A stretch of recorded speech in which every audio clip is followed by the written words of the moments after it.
नमस्कार दोस्तों, मैं एस्ट्रोलॉजर विकास मल्होत्रा लाल किताब एस्ट्रो सेंटर चैनल पर आपका स्वागत करता हूं।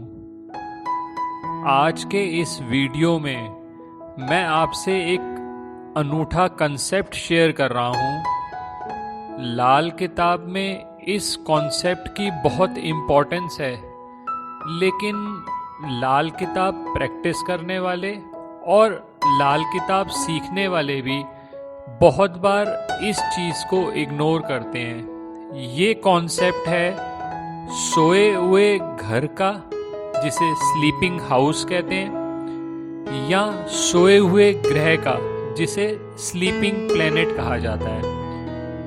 आज इन दोनों कॉन्सेप्ट में क्या डिफरेंस है और किस तरह से आप इन कॉन्सेप्ट्स का यूज़ फलित में कर सकते हैं, वो मैं आपसे बात कर रहा हूँ। जो भी बातें मैं आपको इस वीडियो में बताऊंगा, ये सभी बातें लाल किताब 1952 एडिशन से रेफरेंस्ड हैं। आप चाहें तो लाल किताब 1952 एडिशन में ये सब चीज़ें आप इसके बारे में और जानना चाहें तो उसको और गहराई में भी पढ़ सकते हैं। अगर आपने अब तक हमारा चैनल सब्सक्राइब नहीं किया तो आपसे यही निवेदन है, इसे ज़रूर सब्सक्राइब कर दें और बेल बटन को पुश करना ना भूलें, ताकि समय पर वीडियोस की नोटिफिकेशन आपको आती रहे। और अगर आप अपनी जन्म पत्रिका से रिलेटेड कोई भी कंसल्टेशन, चाहे वो फ़ोन कंसल्टेशन हो या पर्सनल कंसल्टेशन हो, लेना चाहते हैं तो हमारी वेबसाइट्स पर विजिट करके अपॉइंटमेंट बुक कर सकते हैं। वेबसाइट्स का लिंक डिस्क्रिप्शन बॉक्स में दिया हुआ है। सबसे पहले मैं बात करूंगा लाल किताब 1952 एडिशन में पंडित जी ने सोए हुए ग्रह और सोए हुए घर के बारे में क्या लिखा है। वो लिखते हैं, सोए हुए ग्रह या सोए हुए घर से मुराद ये है कि वो ग्रह या घर सब कुछ होते हुए भी अपना कोई नेक असर ना देगा। अब इस कॉन्सेप्ट पर डिटेल में जाने से पहले हम बात करते हैं सोया हुआ घर यानी स्लीपिंग हाउस क्या है। जिस भी घर में, जिस भी खाना नंबर में कोई ग्रह ना हो और जिस घर पर किसी ग्रह की दृष्टि ना पड़ती हो, उसको सोया हुआ घर कहा जाता है। इसका अर्थ ये है कि उस घर से संबंधित चीजों का फल जातक को नहीं मिलेगा जब तक कि उस घर को जगाया ना जाए। अब किसी सोए हुए घर को कैसे जगाना है, उसके लिए कुछ गाइडलाइंस दी हुई हैं। यानी अगर मान लीजिए खाना नंबर 1 को अगर आप जगाना चाहते हैं तो उसके लिए मंगल का उपयोग करना होगा।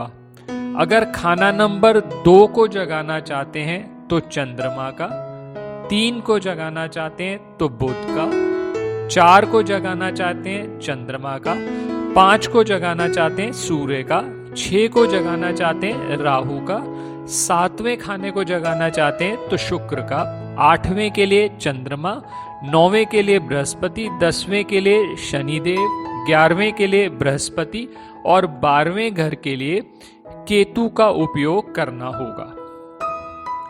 अब ये बात हुई सोया हुआ घर के बारे में। अब सोए हुए ग्रह के बारे में आगे बात करते हैं। सोए हुए ग्रह के बारे में पंडित जी लिखते हैं, जिस ग्रह की दृष्टि में कोई ग्रह ना हो वो खुद ही सोया हुआ होगा। यहां इस बात को स्पष्ट करना बहुत जरूरी है कि सोए हुए ग्रह का ये मतलब नहीं है कि वो जिस भाव में बैठा है उस भाव के लिए उसका कोई प्रभाव नहीं पड़ेगा। सोए हुए ग्रह का अर्थ ये है कि उसका प्रभाव, चाहे वो शुभ प्रभाव हो या अशुभ प्रभाव हो, उसी घर में बंद रहेगा। लाल किताब में इस पद्धति का बहुत महत्व है। जब ग्रह सोया हुआ हो तो वो जिस घर में बैठा है, यानी चाहे वो शुभ हालत में है चाहे अशुभ हालत में है, उस घर के लिए उसका जो रिजल्ट है वो जारी रहेगा। इसके अलावा यदि कोई ग्रह अपने पक्के घर में बैठा हो तो उस ग्रह को हम हमेशा जागता हुआ ग्रह ही कहेंगे। जैसे फॉर एग्जाम्पल सूर्य अगर प्रथम भाव में है, इसी तरह से मंगल अगर तीसरे भाव में है, या बृहस्पति देव दूसरे, पांचवें, नौवें और 12वें भाव में है, तो वो हमेशा जागते हुए ग्रह माने जाएंगे। एक बात और ध्यान में रखने वाली है कि जब पहले घरों में कोई ग्रह ना हो, अब पहले घरों से तात्पर्य है कि खाना नंबर 1 से 6 तक में अगर कोई ग्रह ना हो तो बाद के घर, जिसे लेटर हाउसेस भी कहते हैं, जो होते हैं खाना नंबर 7 से लेकर 12 तक, तो बाद के घरों के ग्रह सोए हुए माने जाते हैं। ऐसी हालत में पहले के खाली घरों को जगाने की जरूरत पड़ती है, और अगर बाद के घर खाली हो तो पहले वाले यानी 1 से 6 वाले सोए हुए ग्रह माने जाते हैं। अब इसमें एक बहुत इंपॉर्टेंट चीज ध्यान में रखने वाली है। लाल किताब में पंडित जी कहते हैं 3 चीजों का ध्यान, 3 सिनेरियोस का बहुत ध्यान रखना है जब आप सोए हुए ग्रह को देख रहे हैं। अगर किसी केस में खाना नंबर 10 में कोई ग्रह नहीं है तो खाना नंबर 2 के ग्रह सोए हुए माने जाएंगे। इसी तरह से अगर खाना नंबर 2 में कोई ग्रह नहीं है तो खाना नंबर 10 के ग्रह सोए हुए माने जाएंगे। और इसी तरह से तीसरा है, अगर खाना नंबर 2 में कोई ग्रह नहीं है तो खाना नंबर 9 के ग्रह भी सोए हुए माने जाएंगे। ये बात मैं आपसे पहले ही कर चुका हूं कि सोए हुए ग्रह से तात्पर्य ये है, प्रेडिक्शन में आप इस तरह से यूज करेंगे कि उसका जो रिजल्ट है, उस ग्रह का जो रिजल्ट है वो उसी खाना में रहेगा, उसी भाव में रहेगा जिसमें वो बैठा हुआ है, बाकियों में ट्रांसफर नहीं होगा। एक बात बहुत इंपॉर्टेंट जो ध्यान रखने वाली है कि बगैर जगाए सोया हुआ ग्रह अगर खुद ब खुद जाग उठे, यानी अपना फल देना शुरू कर दे, तो ऐसे जागे हुए ग्रह की आम उम्र के आखिरी साल वो सभी ग्रह को का फल मंदा कर देगा, चाहे वो ग्रह खुद ब खुद जागे हुए ग्रह के दोस्त हों या दुश्मन। एक एग्जाम्पल से अपनी बात समझाता हूं कि अगर बृहस्पति के बारे में बात करी जाए तो बृहस्पति जाग पड़ेगा जब व्यक्ति कारोबार या नौकरी शुरू करेगा, और किस उम्र में? 16 साल से 21 साल की उम्र में। और मंदा असर वो कब देगा? 22वें साल। इसी तरह सूर्य की बात करी जाए तो सूर्य सरकारी नौकरी या सरकार से संबंधित कोई भी कार्य करने पर जाग पड़ेगा। किस उम्र में? वो 22 साल की उम्र में जाग पड़ेगा, और उसका मंदा असर कब आएगा? 24वें साल। इसी तरह चंद्र जाग पड़ेगा जब तालीम से कोई ताल्लुक होगा या पढ़ाई दोबारा शुरू करी जाएगी 24 साल उम्र के बाद। अब वो मंदा असर कब देगा? वो 25वें साल में मंदा असर देगा। इसी तरह से शुक्र, मंगल, बुध, शनिचर, राहु और केतु का है।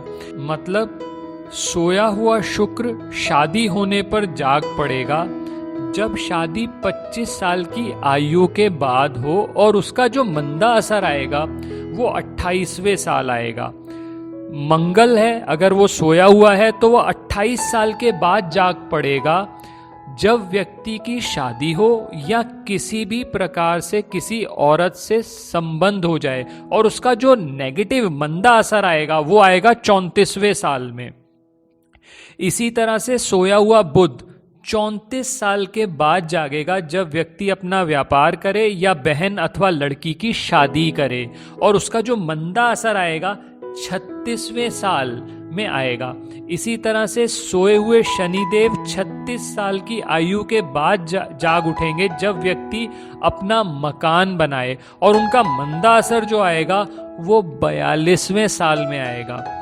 इसी तरह राहु ससुराल से नजदीकी संबंध होने पर जाग उठेंगे, और ऐसे संबंध जब 42 साल की आयु के बाद गहरे हों, और उनका मंदा असर जो आएगा वो 48वें साल में आएगा। इसी तरह से सोया हुआ केतु औलाद की पैदाइश के बाद जाग उठेगा, और विशेषकर उम्र 48 साल के बाद, और उसका मंदा असर जो आएगा वो 51वें साल में आएगा।